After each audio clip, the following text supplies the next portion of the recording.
by Loop Studio, and today I want to teach you how to make a Proddy Pin from my Loop by Loop Studio Proddy Pin kit. So Loop by Loop Studio is a rug hooking studio in Warren, Rhode Island, and I sell all my kits, supplies, and patterns and designs, as well as hand dyed wool at loopbyloopstudio.com. It's also a direct line to me if you ever have any questions about rug hooking that you want to ask. So a while ago I made and designed this no-sew Loop by Loop Studio rug or Proddy Pin kit. It's a mouthful. And in it comes everything you need to make one of these very cute woolen flower pins. This project is relatively easy, probably good for anyone, kids aged maybe 7 and 8 and up. There is an iron that you need to use, so maybe a little bit of assistance there with a hot iron, but for the most part it's really easy and it's pretty quick. So I was going to show you that today. You need an iron, a pair of scissors, and everything else is in this kit. And these kits come kind of as a grab bag, meaning it's whatever colors I put together, and if you have any requests you can always tell me that too, and I'll make sure you get what you want. So this pin is made up of a rug hooked center and then these woolen petals that are then woven in around that center.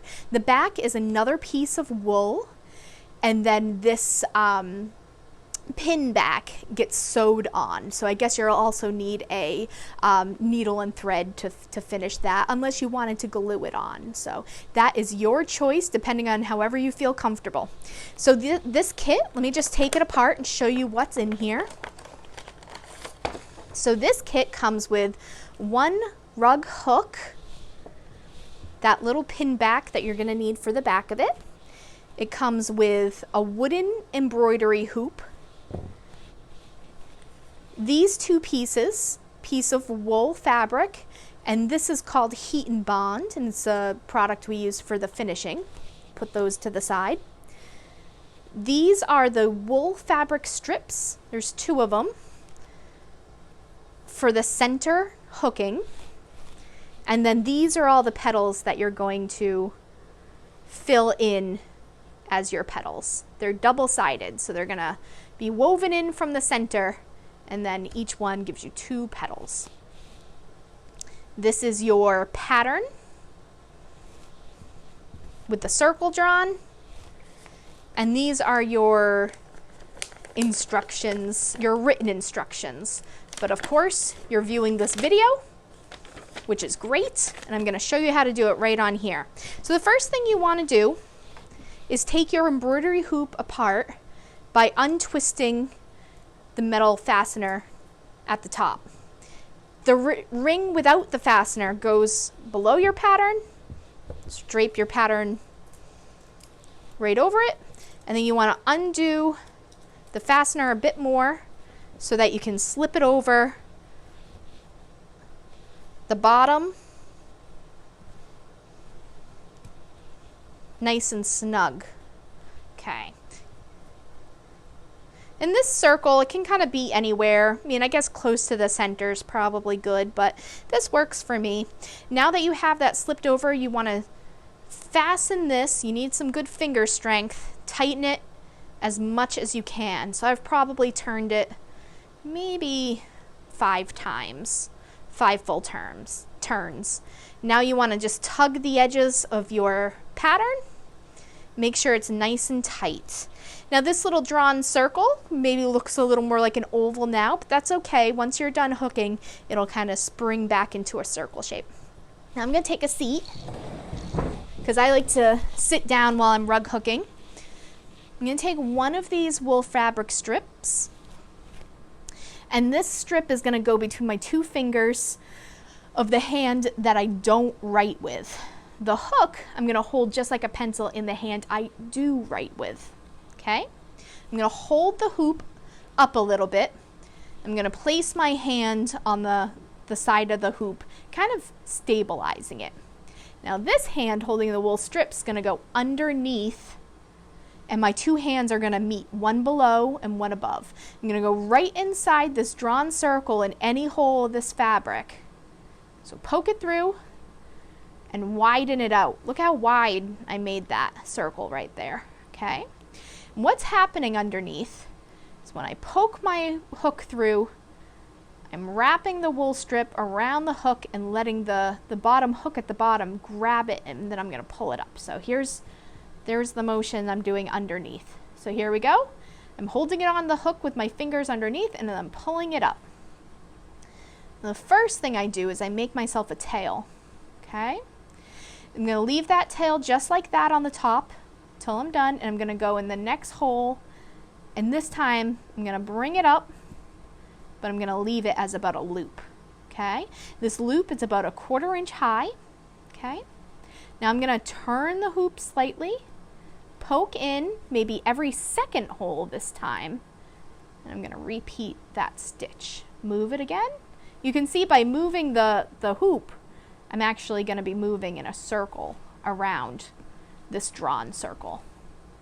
Okay, so every second hole, sometimes every third if it feels really squished, make a stitch,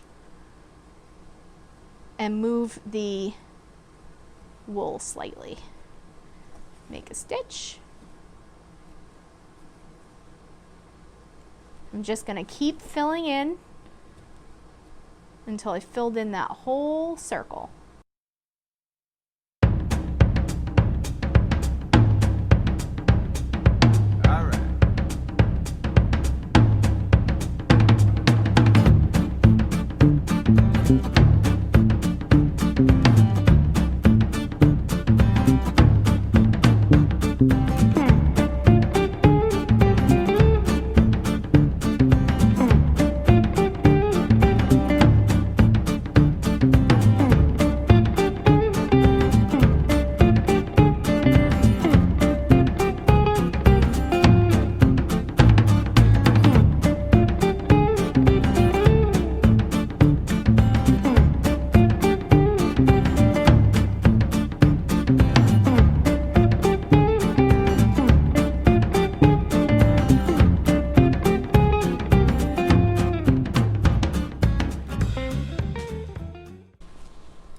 Okay, so now that we have our center part done, now it's time to fill in with petals. And you can do this with any kind of design in mind from the petals that you have. So I have, if I organize them, it looks like a couple of each color. So I can kind of, what I like to do is I like to alternate maybe color, the colored ones and the patterned ones against the solid ones and the light ones. So let me start with this bright red, okay? So what I'm gonna do is I'm gonna pretty much treat this petal the same way that I treated the loops, except I'm gonna go in about 1 hole away from my hooking. I'm gonna go in, stretch that hole out, and what I'm doing this time, instead of the fabric strip, I'm just wrapping the little tip of the petal around the hook, letting the hook grab the edge of it, and I'm gonna bring it up that way and then pull it up with my fingers. So here we go. Oh, there's my little petal tip. I'm gonna pull it up, and there's the 1/2. And you can see the other half right now is below. So what I'm gonna do is I'm gonna bring this other half up now. So I'm gonna go 1 hole behind the petal that I just brought up and bring up the other one. So I'm wrapping it around the hook. I'm looking for that tip of the petal, and I'm pulling it up with my fingers. You can see now I have 2 petals. So I'm gonna try to space these out. The nice thing about it is that, and this is true for the wool fabric strip too, if you don't like where anything's spaced, it's not the easiest thing, but you can remove it. So you can do that with your other stitches too. And nothing that you do is really permanent until you finish it. So you can kind of play around with the spacing a bit. The drawn dots are there to kind of help you with your spacing if you need that kind of assistance, but you know, you can probably just eyeball it. It's gonna look like, you know, a shaggy chic flower when you're done, so don't get too obsessive over it. So like I said, I'm kind of gonna alternate the solids with the brights. I'm moving over, looks like about three to four holes, and I'm going to repeat what I just did.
All right, so I have now completed one layer of my flower. You can see how nicely that fills in. You may have noticed I pulled it a little closer to me. I was kind of using my body to stabilize the hoop as I hooked, because it gets a little tighter. Every time you make a stitch of wool in this foundation, it gets a little harder to pull the next one through, because all the petals and all the loops are all compressing against each other, and that's what keeps everything from falling out. So sometimes I just need a little extra leverage, and I kind of use my body to help stabilize. So I have some extra petals here. If I wanted to, I could go in now and fill in, you know, some more holes back here to maybe make this a little bit fuller. Like I think this one has a couple different layers of petals all the way around, and maybe a couple extra tucked in there. But for our purposes, I think this looks pretty good. I like it. So I'm gonna stop there. I'm gonna move all this stuff over. I don't need my hook anymore. And now I'm going to unscrew the fastener on the embroidery hoop, because I no longer need that as well. Now I can cut this flower out and work on my finishing. So what I do when I'm cutting the flower out of the monk's cloth is I like to gather all these petals in my hand and start cutting away this excess fabric. And the reason why I hold the petals like that is so I don't accidentally snip them. Oop, there goes one, while I'm cutting all this excess fabric away. So here's one side cut away, and here's the other side. Okay, so now I have this little bit of excess fabric that I'm going to iron to the back of the flower. And this is what the back looks like, so you can see all my stitches in there. I'm just gonna clean it up a little bit and get some of these little threads off there. The first thing I'm gonna do is from the right side up, I'm going to iron the surface. So I want a nice hot iron. My iron right now is a little bit cool, so let me give it a second to warm up. While I'm doing that, I'm cleaning up the table because I'm a nut about these little threads that get everywhere.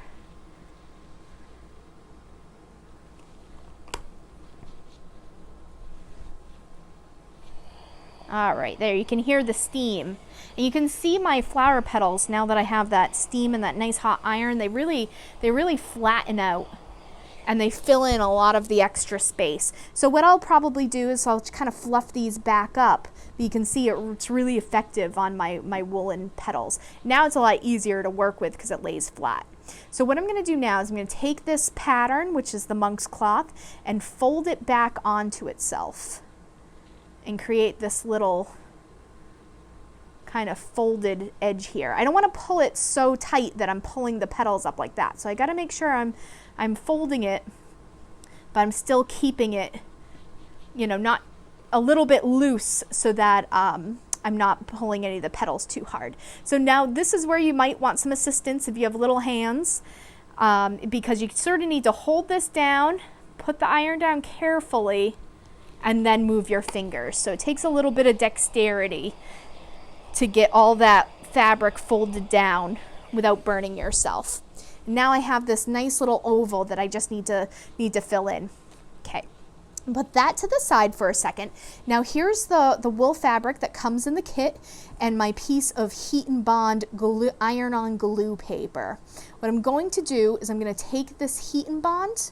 It has a paper side which is matte and a glue side which is shiny, and I'm going to fuse these together. So I'm going to put down my fabric, my wool fabric, put the heat and bond on top, just give it a quick iron so that these two things can adhere to each other. Okay, I'm going to give this a couple seconds to cool, because as it cools it also dries. So it's the heat that activates the glue.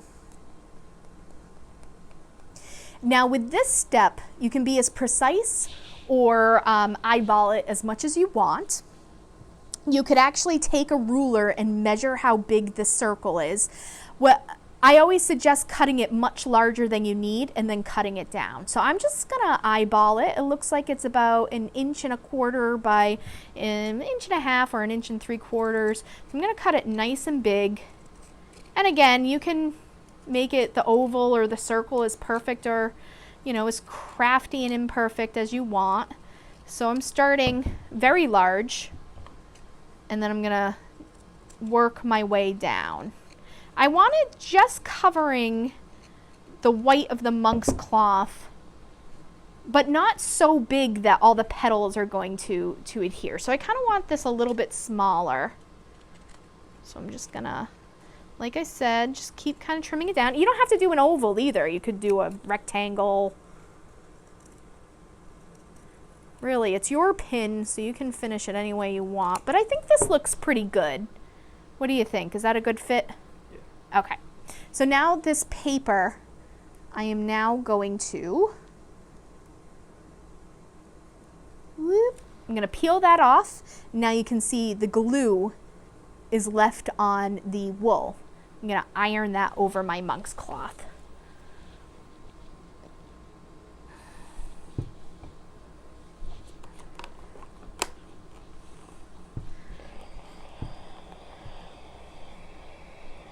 Now this you want to press down really good to get all of those edges adhered.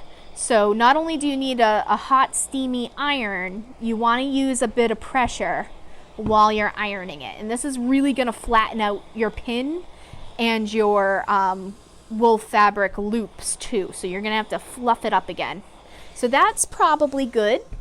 When you can see the steam coming off, so just give it a second to cool, and then you can kind of check your edges and make sure that it's stuck, which it is, but I'm still going to give it another moment to cool. Flip it over, and it really flattened it out quite nicely, but I'm going to fluff it back up a little bit with my fingers to give it that flower organic look. Okay, so not bad. All right, so the next step that you want to do is you want to decide what your top is going to be, because like on this pin, you don't want to put your pin back like exactly in the center, because this is kind of a heavy object. You want it to be up a little bit. So I like to decide what my top is. So in this pin, this would be my top. So it doesn't flop over when I'm wearing it. So I think this looks good. I think that this would be my top here. Flip it over, and that's where you want to then sew your pin back. And to sew your pin back, you're just going to open this up. Now you have to be careful because now this is exposed, the spiky part, but you're just going to do your best to work your thread and your needle through all those little holes and through, you know, around the pin back attaching it to your wool piece. I'm not going to demonstrate that right now, but you know, there's lots of tutorials on how to attach pin backs. If you don't want to sew it, you can use a high quality glue, and you'll be fine. This, like I said, this is a little bit heavy, but not nearly heavy enough that glue will not work. You know, it's really lightweight. It's just big and bulky. So yeah, so that's how you make your Proddy pin, and I hope you enjoyed this video. Hope you found it helpful. You can also use this Proddy technique within your hand-hooked rugs to add volume and texture in a three-dimensional aspect to your rugs. If you have any questions, you can contact me through my website, which is loopbyloopstudio.com, and I hope you enjoy. So thanks again. Take care.